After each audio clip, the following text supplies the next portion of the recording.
Hey everybody, Bill in Virginia. Welcome back. So what I've been doing since the last episode is I have stained everything on this module now, with the exception of that little bit right down there because I still got to put the fascia on. So I came back in and I stained up the near vertical rock faces. And I'd done this on the last episode. Here you can see it's still shiny. These are wet. Now I am not wiping the stain off on these. I'm just going to let it completely dry because I want it to look a little different than these rock faces that are down here. So I've also stained everything that's got sculpted mold, and I even stained the pink foam board. The Varathane actually will cover it. Doesn't take away all of the pink, but it certainly makes it look more like ground. And that's okay. Once it dries, then it's all going to be covered anyway. The area up there, same thing. You know, I used the 3 primary colors for the Varathane that I've been using before on all of this. So right now, I'm just going to let this dry. But, you know, it looks pretty good. One of the first things I'm going to do once it dries is I'm going to come in and I'm going to add some logs right there to kind of make that look similar to the wash I did on the other side. But I can start doing basic ground cover scenery in some of these areas. Again, I need to start making trees. I need a lot of trees. A whole lot of trees. But I can start doing that here. So let's see what I can get done in this episode. Well, I've spent about 30 minutes doing the next step on these tree trunks that I've already produced a while back. So I came back in and added the toothpicks on the ends. So you can see I've got the toothpick, I've got heat shrink tubing over the tree trunks. I did use a little bit of the Rapid Fuse super glue, both on the tree trunk and the toothpick base, so that I get the good adherence. And I put it on, and before the glue set, then I heat shrunk it. You know, everything's set there. So the next step will be to take those, paint the ends all up with wood glue, and then roll them in Woodland Scenic's ground material, just to kind of get them to blend in, kind of add a little structural support. And then those trees will be ready to be built on. And you might see this one tree right there. I don't have a toothpick on. It's actually too wide, and I can't cut it any farther down because then I'll just cut into the tree. So I'll leave that one and just not use the toothpick method on it. But the rest of them have toothpicks on. It's a pretty straightforward method, and I'll show you the next step when I get to it here. Well, Monday night, and I am ready to start doing the next step. So what I'll do is I will grab a tree and I will paint on glue on the upper part of it that I put on yesterday, and then just kind of roll it in here. Doesn't have to be perfect, but it will cover the vast majority of it, so that once it's painted and I put the foliage on, it's going to blend right in and you're not going to really notice it, if at all. So I'll do a bunch of these and then show you the result. Well, another 30 minutes has expired, and I have these done. So you can still see a little hint of toothpick sticking out here and there, and that I don't care about because the paint and the foliage will cover it. But these trees, once the glue dries, and I will let the glue dry overnight on this, they're ready to be finished. I can put the foliage on, spray paint, and do the rest. So I've got, what did I have in here? 30 plus trees. I'll be starting to make these so that they can go on the far side of the layout. So let's see what else I can get done here. Well, Tuesday night after work, it's still sunny out and comfortable day here in Richmond.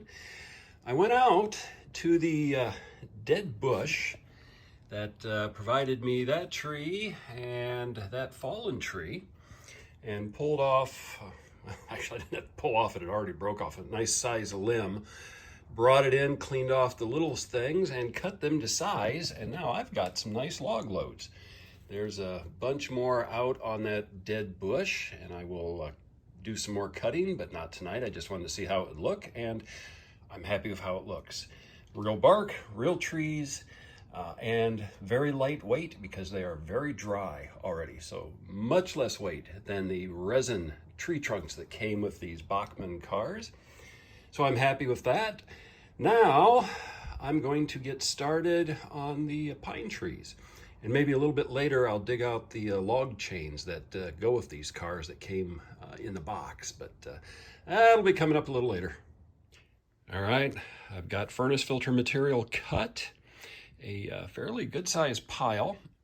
This should be enough to do, oh, I don't know, maybe 15, 20 trees, maybe. We'll find out here later.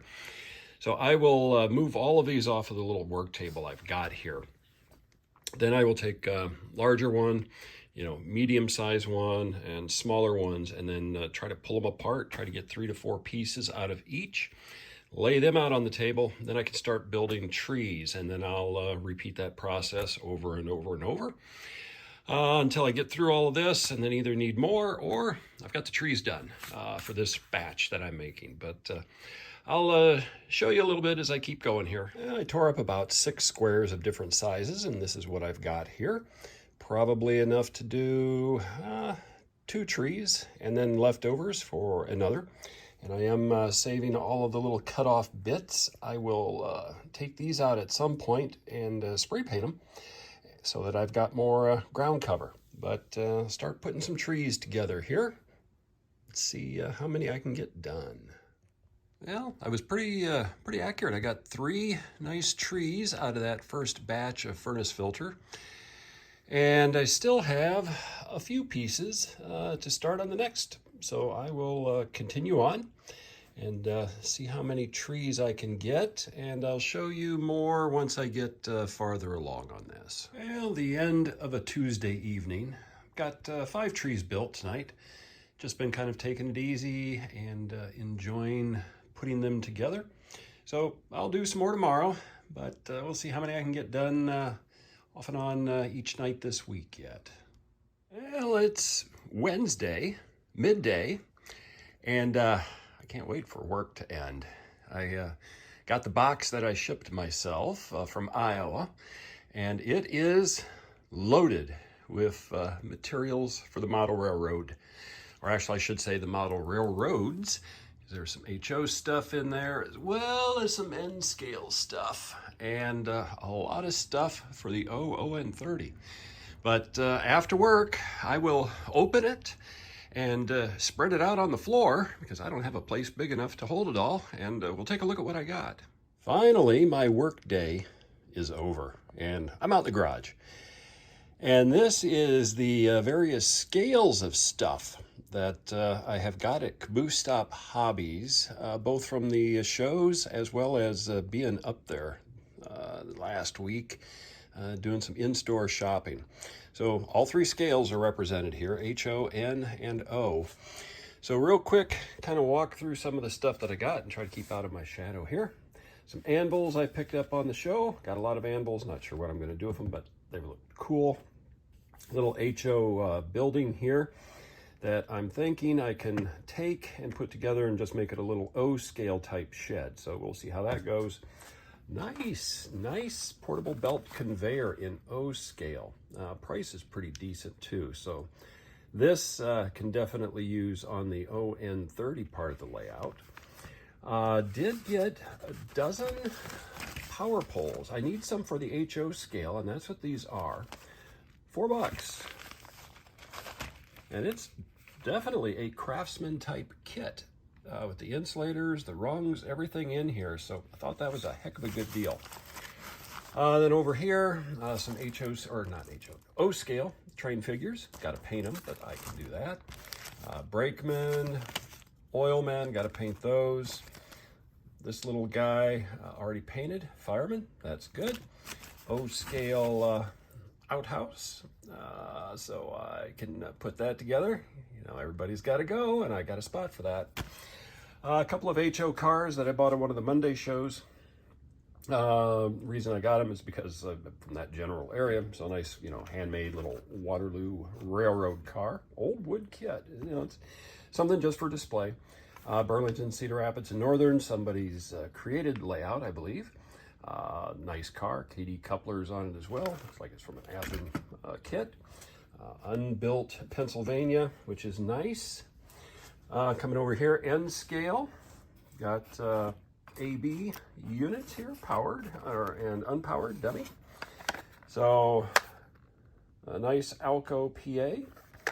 What I'm going to do with these is my layout is DCC and these are DC. I'm going to see if I can get a decoder for this. And I've got a decoder, non-sound. That we'll see if I can maybe make that work. Nice tank car. I'm still looking to get some other additional tank cars so that I can run tank trains imaginatively from the HO to the N to the HO.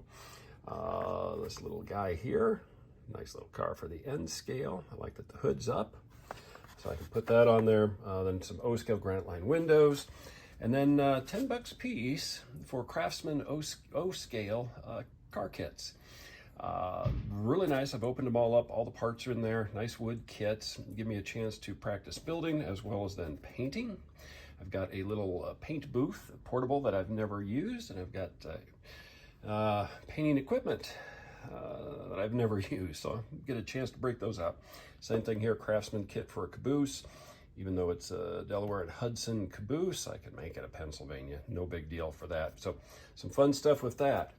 Now I will lay out the scenic material and show you what I got. So if this is not enough to finish the On30 layout, I don't know what else I would need. The hobby shop had multiple bins of scenic material that they'd bought from collections, and the prices are fantastic on this. You know, you go to buy Woodland Scenics or, you know, JTT products, and it's expensive. So, you know, I'm getting bags for $3, you know, $3. There's some bags in here, $2.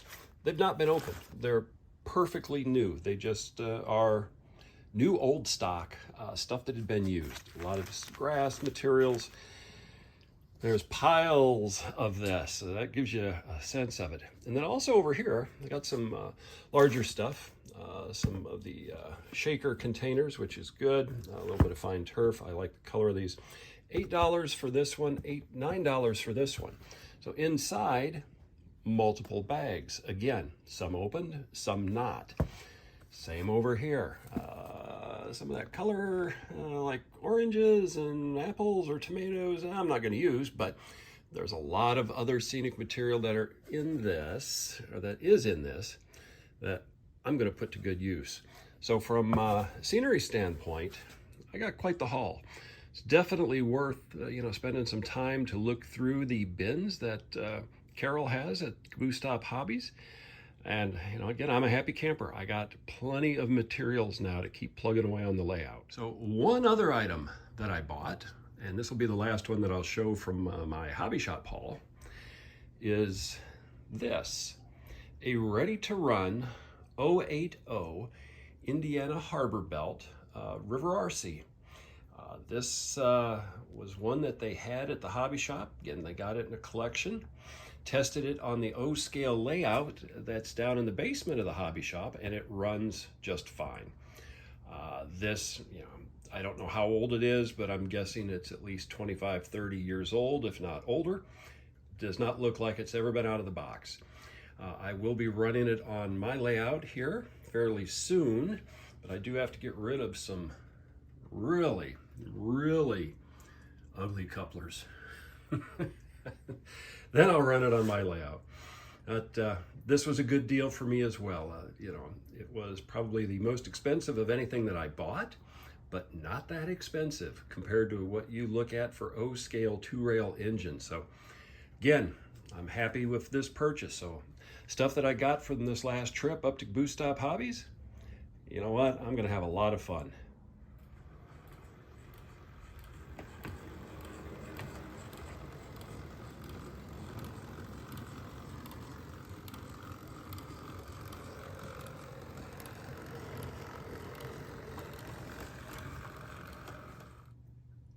So I think with this, that's going to wrap up this episode.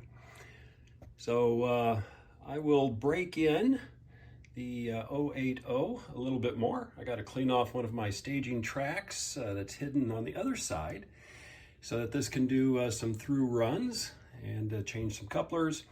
Then I will also, again, continue to work over here, but you know what? That'll come later. So with that, everybody keep having fun on your layouts. Until next time.